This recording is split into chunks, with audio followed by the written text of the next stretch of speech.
और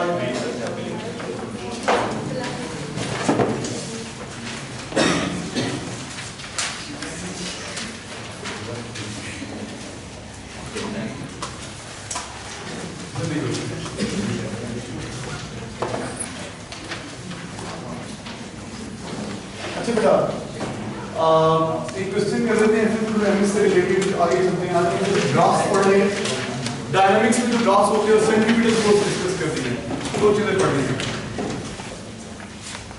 आप थोड़ा तेज से आज ये क्वेश्चन सॉल्व करें प्लीज। मैथ है 20 किलोग्राम बटा बिटकॉइन पुल कर रहे हैं फोर्स ऑफ 80 न्यूटन और ये इधर को एक्सेलरेट कर रहा है एट 3 मीटर पर सेकंड स्क्वायर।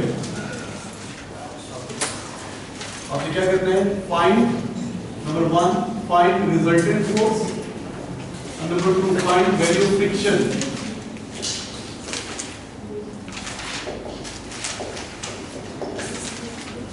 जी बेटा रिजल्टेंट फोर्स और फ्रिक्शन निकालनी है। 80 न्यूटन फोर्स है 20 kg मास के ऊपर 3 मीटर पर सेकंड स्क्वायर एक्सेलरेट कर रहा है।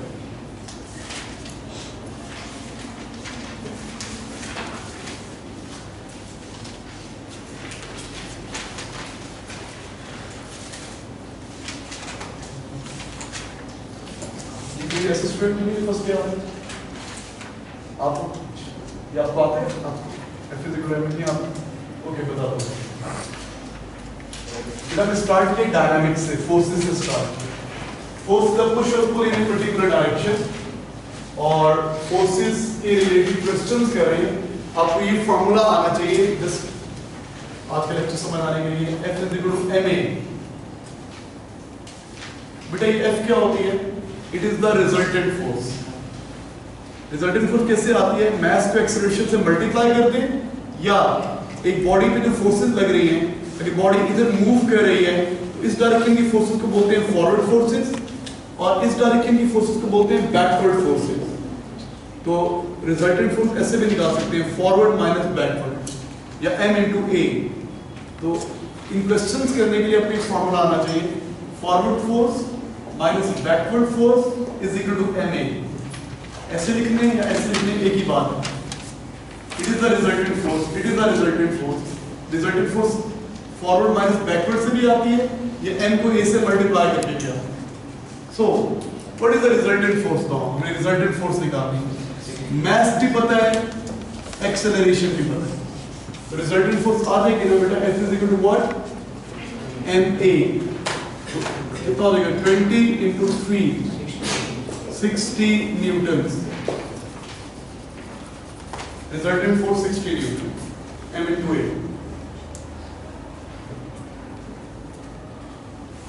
अच्छा अब फ्रिक्शन निकाल रही है तो आपको पता है ये राइट पे स्लिप हो रहा है ना, राइट पे जा रहा है, राइट पे एक्सेलरेट कर रहा है तो फ्रिक्शन ऑपोजिट एक्ट करती है ना स्लिपिंग के। फ्रिक्शन जो एक्ट कर रही है फ्रिक्शन बैकवर्ड फोर्स होती है नॉर्मली आमतौर पे जरूरी नहीं है लेकिन आमतौर पे ऐसा होता है। तो ये बेटा ये क्या बन जाएगी फॉरवर्ड फोर्स। ये क्या बन जाएगी बैकवर्ड फोर्स। तो फॉर्मूला क्या है forward force minus backward force is equal to ma। तो फॉरवर्ड क्या है 80 माइनस फ्रिक्शन को बोल देता हूं x, ये x है x is equal to ma 20 × 360 बेटा। Forward minus backward is equal to ma।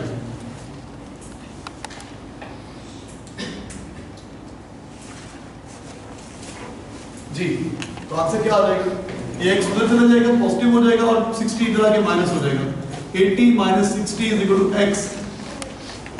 तो x is equal to what 20 newton. Friction 20 newton. ठीक है तो ये हो गई प्रैक्टिस बहुत सारे। आगे चलिए लॉ। अच्छा बेटा कल हमने पढ़ा था न्यूटन सेकंड लॉ। हमने न्यूटन लॉस पढ़े। नंबर 1 लॉ क्या था? An object at rest will remain at rest. An object in the state of motion will remain in the state of motion until some unbalanced force acts on it. ऐसे ही बेटा क्या पीछे करके बैठो नजर तो सो हमने पढ़े न्यूटन्स लॉज और सेकंड लॉ क्या पढ़ा when force is applied acceleration is produced in the direction of force and this acceleration is directly proportional to force and inversely proportional to mass पढ़ा इसकी प्रैक्टिस करनी है acceleration directly proportional to force and inversely proportional to mass इसकी बात कर रहा हूं मैं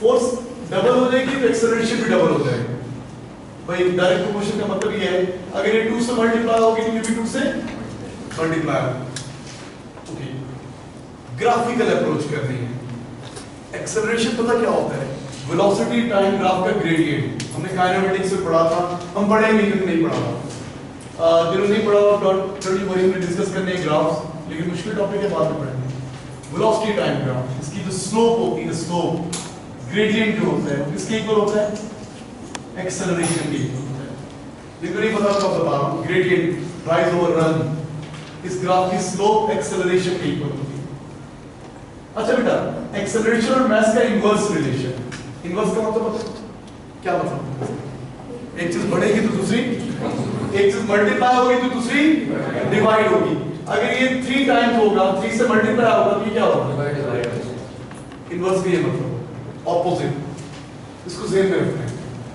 अच्छा भैया क्या करना है मैं आपको डिफरेंट सिचुएशन बताऊंगा आपने उसके ग्राफ्स बनाने हैं वेलोसिटी का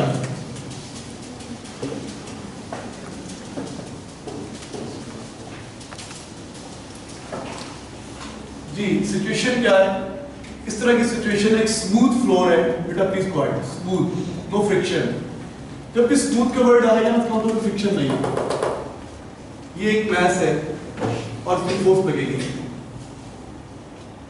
अच्छा कभी मैं फोर्स लगाऊंगा F कभी 2F कभी 3F कभी इसका मैस को सपोज करूंगा M कभी 2M कभी 3M ऐसे करके डिफरेंट सिचुएशन डिस्कस करेंगे पहली सिचुएशन पता क्या है ये डायग्राम बना लो हेडिंग लिखो ग्राफ्स मेन हेडिंग ग्राफ्स और फिर सिचुएशन बनाए एक ब्लॉक है और एक फोर्स है और एक स्मूथ फ्लोर है केस 1 आई नो थोड़ा सा चैलेंजिंग है अगर आपने काइनेमेटिक्स ना पढ़ा और पहले ये पढ़ने थोड़ा चैलेंजिंग हो जाता है लेकिन मैं बताऊंगा मुझे समझ में आता है हमने ये ग्राफ बनाने हैं एक ही ग्राफ में 2-3 सिचुएशंस के ग्राफ बनाने हैं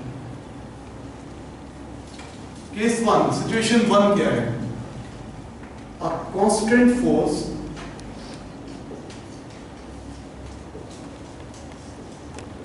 F ये F का फोर्स F है पहले केस में X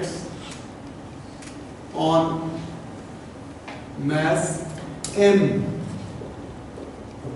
for 10 seconds. Now we tell you. Then force is removed. Then force is removed.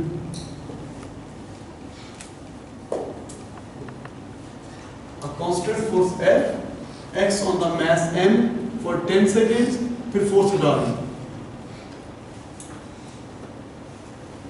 शुरू में 0 पे था इनिशियली एड्रेस्ड अच्छा बेटा अब मुझे इसका ग्राफ बनाना है वेलोसिटी टाइम ग्राफ कोई बना सकता है आप ट्राई करें मैं हेल्प करता हूं पहले सोचिए तो इसका इस सिचुएशन का ग्राफ बनाना है 10 सेकंड से आगे तक जाना है 10 सेकंड में फोर्स रिमूव कर दी वेलोसिटी टाइम ग्राफ पहले ही रुका हुआ था आपको पता है जब फोर्स लगेगी तो चलना शुरू कर देगा इसकी वेलोसिटी 0 नहीं रहेगी और अपने ज़हन में रखिएगा इसकी जो स्लोप होती है एक्सेलरेशन की इक्वल होती है और acceleration depends on force it depends on हमने ऐसे में फोर्स डिपेंडेंट देखी है कैसा ग्राफ बनाएंगे अप्रॉक्सीमेटली वैल्यूज नहीं चाहिए पालन देगा देख भी लिया पहले बनाना है, दिखाओ तुमने कैसे बनाया। कर्व क्यों जी, सॉरी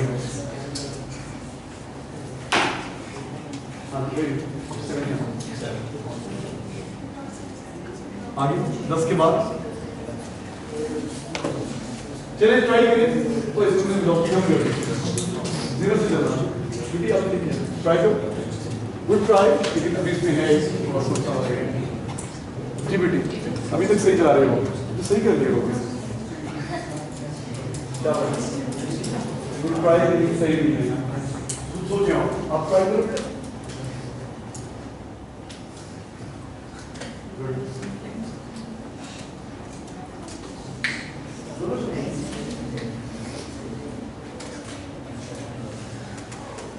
ओके हाँ जी,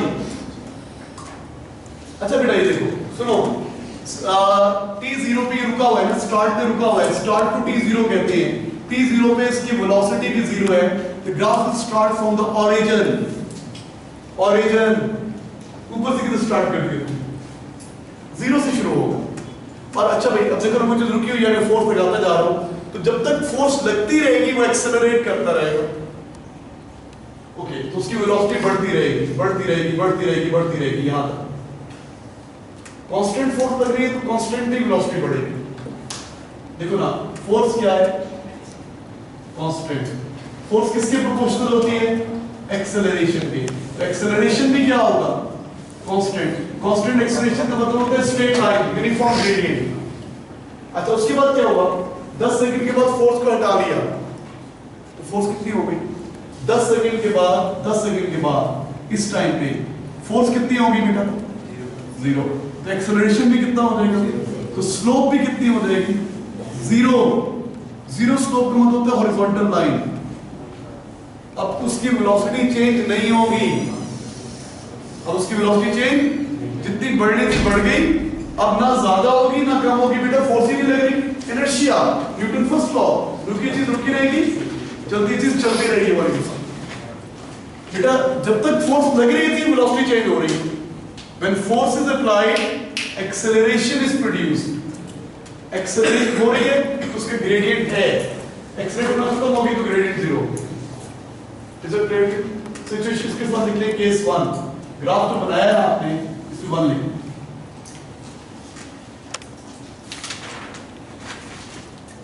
बेटा डायनेमिक्स में ग्राफ पढ़ रहे हैं, आपके लिए बता रहा हूँ क्या ग्राफ पढ़ रहे हैं, वेलोसिटी टाइम ग्राफ बनाना है इस सिचुएशन में। एक ब्लॉक है, इस पे फोर्स लगा हुआ है, a constant force F acts on the mass m for 10 seconds, then force is removed। तो 10 सेकंड तक फोर्स लगती रहेगी, तो 10 सेकंड तक उसकी वेलोसिटी चेंज होती रहेगी, वो एक्सेलरेट करता रहेगा। फिर जब फोर्स खत्म हो जाएगी तो उसी स्पीड से चलता रहेगा, उसकी स्पीड चेंज नहीं होगी क्योंकि फोर्स नहीं लग रही। इनर्शिया की वजह से it will keep on moving with the same speed. अच्छा दोबारा करते हैं केस 2। अब पता क्या करूंगा, ये मैसेज आपको ऊपर लिखना पड़ेगा। अब कांस्टेंट फोर्स 2F डबल, पहले के मुकाबले में डबल फोर्स लगेगी on the mass m for 10 second, then force is removed. अभी इतने टाइम में से v वेलोसिटी अचीव की थी, केस 1 है। अब केस 2 इसी के ऊपर बनाना है, इसी ग्राफ पे। बाकी सब वही है, लेकिन अब फोर्स F नहीं लगा रहा, मैं उससे डबल फोर्स लगा रहा हूं जितनी पहले लगाई थी। उसी ग्राफ के ऊपर बनाएंगे तो फिर समझ में आएगा। I am applying double the force, पहले बड़ा ऊपर बनाना और ऊपर जाना पड़ेगा। इसको तो भी कह देना, अब नीचे बनाओ, क्या कहते सोचो बड़ा जी बेटा।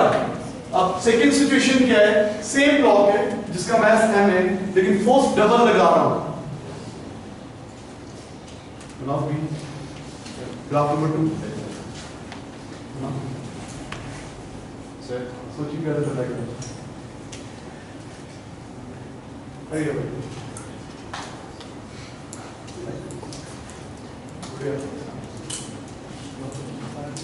शाबाश, गुड, जबरदस्त। यार यहाँ पे 2.5 आने की है, यहाँ पे 2.5 लाइन ऊपर जाने की ना, 5 लाइन में जा रहा था ना, 2.5 ये सही है। हाँ जी बेटा, जबरदस्त नहीं कर, तो क्या हो जाएगा? बहुत अच्छे। बेटा पहले 10 सेकंड में अगर v वेलोसिटी अचीव की थी, अब डबल फोर्स लग रही है ना, ज्यादा एक्सेलरेट करेगा, डबल एक्सेलरेट करेगा, डबल ग्रेडियंट बनेगा। पहले 10 सेकंड में अगर उसने अचीव की थी सपोज v वेलोसिटी, अब 10 सेकंड में कितनी वेलोसिटी अचीव करेगा? इसका डबल, यहाँ पे ये यूं डबल ग्रेडियंट, जितनी ये हाइट है इतना ही ऊपर। पहले अगर 8 मीटर पर सेकंड अचीव की थी, अब कितनी अचीव कर लेगा? 16 मीटर पर सेकंड। फिर उसके बाद फोर्स हट गई तो ग्रेडियंट 0 बराबर से। ये केस 2 लेते हैं, केस 2 डबल फोर्स है तो डबल एक्सेलरेशन है, ये प्रैक्टिस कर रहे हैं हम इसकी प्रैक्टिस कर रहे हैं कि फोर्स डबल होगी तो एक्सेलरेशन डबल होगा, ग्रेडियंट डबल हो जाएगा। सुन रहे हो ना? स्लोप एक्सेलरेशन की इक्वल है और acceleration depend on force. When force is doubled, the acceleration is doubled. Graph समझिए। Next situation, case 3.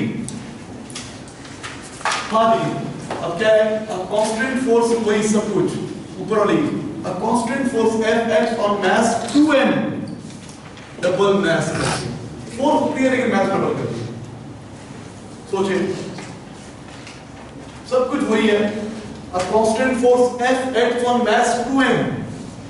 Case 3. आप प्लीज पूरा लिखिए केस।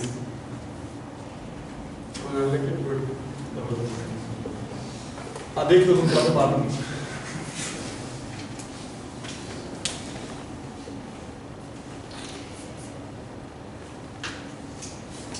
कांस्टेंट फोर्स F, अब मास डबल हो गया लेकिन फोर्स उतनी है।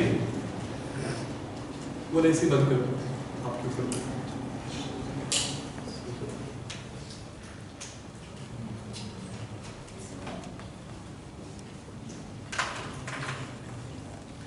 देखो बेटा, पहले क्या था? F फोर्स लग रही थी n मास, अब ये ग्राफ बना है।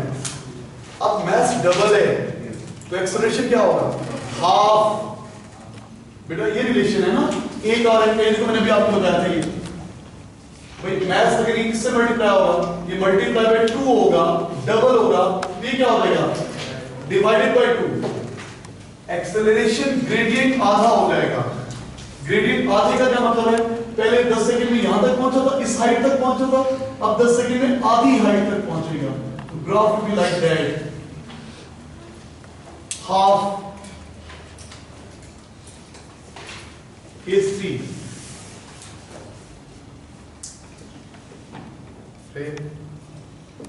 लास्ट सिचुएशन, केस 4 करना है। और फिर बोलेगा नहीं चुप करके, आसान सी बात है अगर आपको समझ आ गई। केस 4 ये है,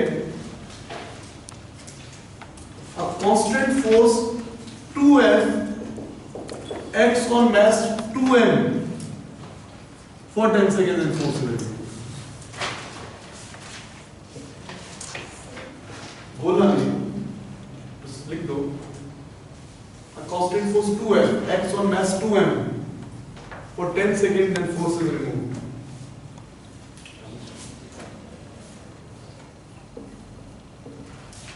Constant force 2F acts on mass 2m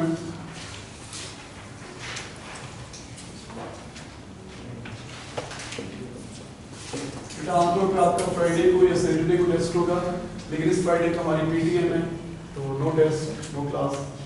आप पुराने बैच की भी नहीं होती, पुराने बैच की क्लास होगी फ्राइडे को, लेकिन इस फ्राइडे का कुछ बिजी है, ठीक है? तो कल क्लास नहीं है आपकी, मंडे को मिलेंगे इंशाल्लाह। और मंडे को आपकी क्लास टाइमिंग थोड़ी ज़्यादा होगी, पता है कितनी होगी? 8:15 तक होगी, फिर हम स्कोर के होते हैं 8:30 से।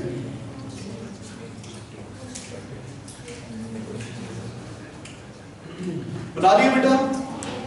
तो कौन सा है? फर्स्ट कैसे है?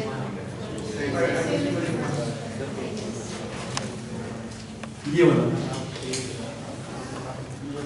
1 and 4 ओवरलैप कर।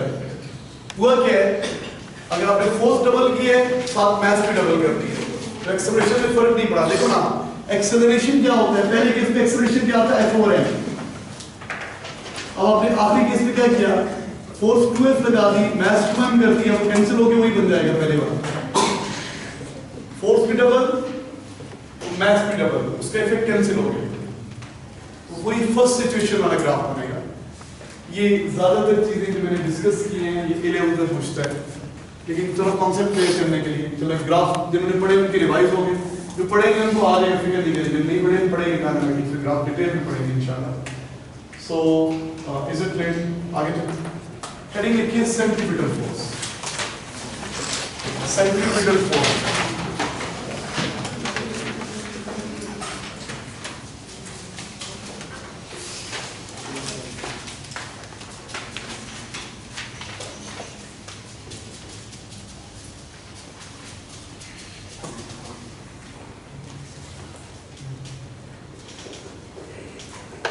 please slide.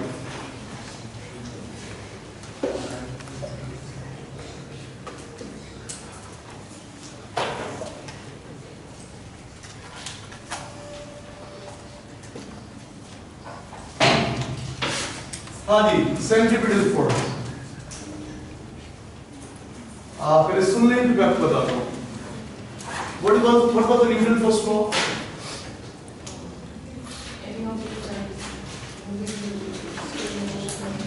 In a straight line. Hadi, an object at rest will remain at rest. An object in motion will keep on moving with same velocity in a straight line until some unbalanced force acts on it. तो body भी चलना चाहती है बेटा, body को जो straight चलना पसंद है। अगर फोर्स नहीं लगेगी सारी उम्र स्ट्रेट चलती रहेगी, फोर्सेस बैलेंस है तो स्ट्रेट चलती रहेगी। अच्छा, अब मैंने क्या किया, इसको धागे से बांधा और घुमाना शुरू कर दिया सर्कल में।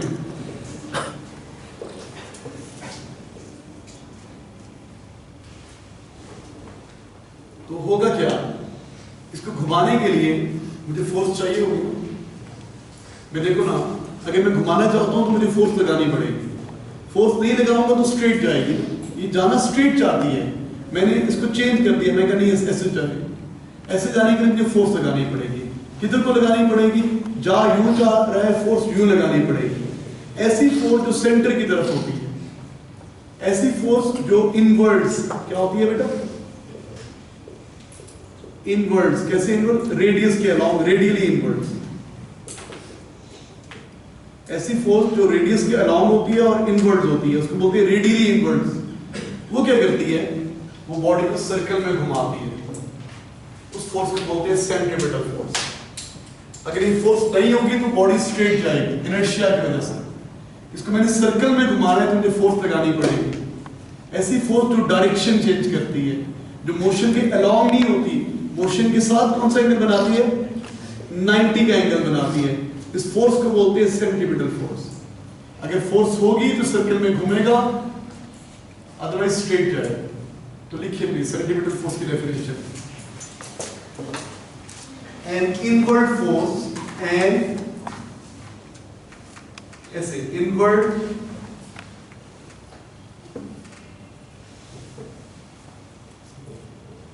force required, an inverse force required to move a body in a circle. An inward force required to move a body in a circle is called centripetal force.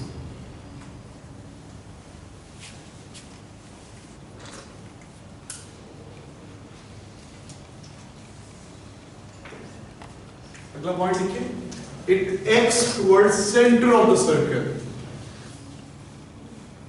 It acts towards center of the circle.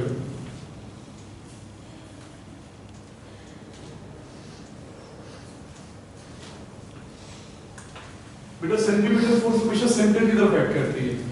It acts towards center of the circle. और next point, it is radially inwards. Radially inwards, radius के along है और inwards है।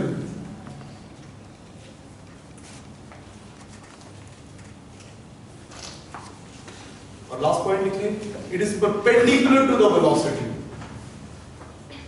It is perpendicular to the velocity. हमेशा perpendicular to the velocity. क्या मतलब बेटा देखो बॉडी यहां पर है ना, यू मूव करना चाह रही है, सेंटीमीटर फोर्स यहां एक्ट करेगी। बॉडी यहां पर है और इस तरह जाना चाह रही है तो सेंटीमीटर फोर्स इधर को एक्ट करेगी। बॉडी यहां पर है, यूं जाना चाह रही है, सेंटीमीटर फोर्स इधर को एक्ट करेगी। तो सेंटीमीटर फोर्स हमेशा किस तरफ एक्ट करेगी? सेंटीमीटर। सेंटीमीटर का मतलब होता है टुवर्ड्स सेंटर। अब बेटा जो बॉडी भी सर्कल में मूव कर रही है उसको फोर्स चाहिए। पता है क्यों चाहिए? फोर्स नहीं लगेगी तो क्या होगा? फोर्स नहीं लगेगी तो क्या होगा? इनर्शिया, स्ट्रेट जाएगी। रुकी चीज रुकी रहेगी, चलती चीज स्ट्रेट चलेगी, घूमेगी नहीं। तो बेटा देखो मेरी बात सुनो, अगर फोर्स नहीं है तो स्ट्रेट जाएगी, फोर्स लगेगी इनवर्ड तो यूं घूमेगी। फोर्स क्यों चाहिए बेटा? बेसिकली जब ये सर्कल में मूव कर रही है ना तो उसकी डायरेक्शन ऑफ मोशन क्या हो रही है? चेंज हो रही है। यहाँ पे ये डायरेक्शन ऑफ मोशन है बेटा, यहाँ पहुंचेगी, यहाँ बॉडी पहुंचेगी, उसकी डायरेक्शन ऑफ मोशन ये हो गई ना, डायरेक्शन चेंज हो गई। तो डायरेक्शन चेंज हो गई तो वेलोसिटी चेंज हो गई। You know velocity is a vector quantity, vectors की डायरेक्शन होती है और जब डायरेक्शन चेंज होती है तो वेक्टर चेंज हो जाती है। तो बॉडी ए से बी पे आ रही है या सी पे जा रही है या डी पे आ रही है, क्या होता जा रहा है? इसकी डायरेक्शन ऑफ मोशन क्या होती जा रही है? चेंज होती जा रही है। जब डायरेक्शन चेंज हो रही है तो वेलोसिटी चेंज हो रही है।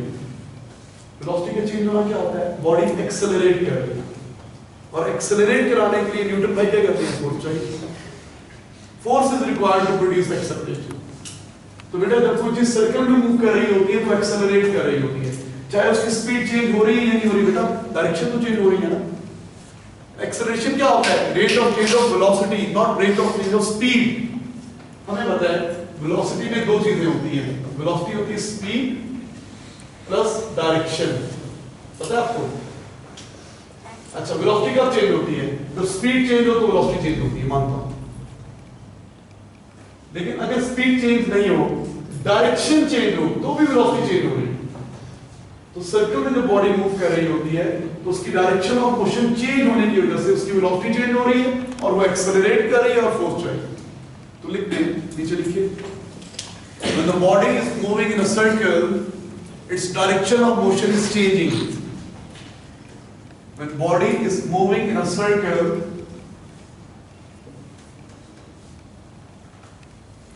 its direction of motion is changing.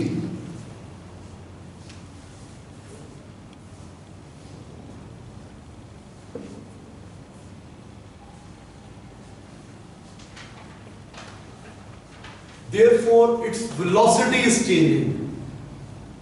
Direction change होने से वेलोसिटी चेंज हो रही है क्योंकि वेक्टर क्वांटिटी है। Therefore, its velocity is changing. और सबको पता है वेलोसिटी में चेंज होने को क्या बोलते हैं? एक्सेलरेट करना। So the body is accelerating. So the body is accelerating.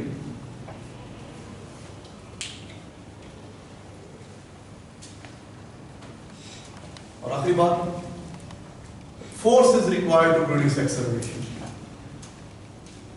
Force is required to produce acceleration. Force is required to produce acceleration. तो बेटा जब भी कोई चीज सर्कल में मूव कर रही होगी ना तो उसमें फोर्स कितना लग रही है? आपने बस फौरन बता देना, इसका सेंटर की तरफ लग रही है। अगर कोई भी चीज सर्कल में मूव कर रही है, ये गाड़ी है ना मोड़ काट रही है, जब गाड़ी मोड़ काट रही है, you know every mode is a part of some imaginary circle. This circular motion में तो आपसे पूछे फोर्स कहाँ लग रही है? आपने किस तरह यहाँ पे इस तरफ को लग रही है। जो चीज इस सर्कल में मूव कर रही है या मोड़ काट रही है उसमें फोर्स एक्ट कर रही है इस तरफ को, towards center of circle. It's called centripetal force. Is it clear? समझ में आया? अगर आपको एमसीक्यू दे दूं मैं कि एक एरोप्लेन है, यूं मुड़ रहा है, एरोप्लेन इस तरह इसका साइड भी दिखा रहा हूं कि आपको पूछे थे in which direction the force is acting on the aeroplane, तो आप बोलेंगे सर एक ट्रेन है, ट्रेन का ट्रैक है, यूं ट्रेन का ट्रैक क्यों है? यहाँ पे ट्रेन पूरी बनानी पड़ेगी, बनानी आती है।